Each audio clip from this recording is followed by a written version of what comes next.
Well, we've heard the warnings over and over again. Protect your PIN and make sure you check your credit card statements for any suspicious activity. But one credit card scam doesn't even need your PIN or the CVV number on the back of your card to make a transaction, and you could be ignoring the warning signs before fraudsters even strike. If you were to see like a 2-cent charge on your card, what would you think? I wouldn't think much of it. I wouldn't be bothered about it. No, I might think it's a bank charge. You might think it's a bank charge? Bank charge, yes. And just ignore it? And ignore it.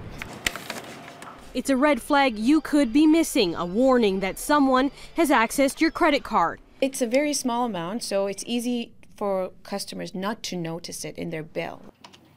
It's part of a sequencing scam, a type of credit card fraud that doesn't require the fraudster to know your PIN, the 3-digit number on the back of the card, or in some cases, even your full credit card number. Most banks use the same first 8 digits, right? So it's predictable. The first 8 digits is not random, it's predictable, right? And the next 8 digits, those are also not completely random. They go through a sequence. Customers who are basically victims of the sequencing fraud, they haven't done anything wrong usually. They've been unlucky. Ginella Massa, an assistant professor of IT security at Ryerson, says fraudsters cycle through different number combinations and test them using websites that don't require the CVV number on the back of the card.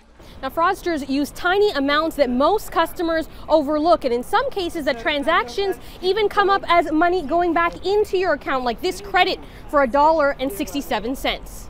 This is where they actually confirm that they had the right information, and this is bingo.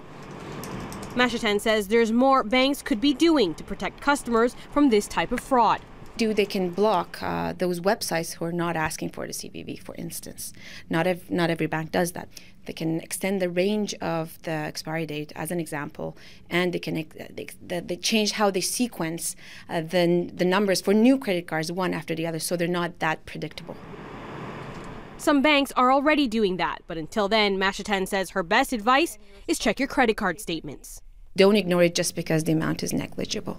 Now, in most cases of credit card fraud, banks will protect their customers and reimburse you for any fraudulent purchases. Ginella Massa, City News.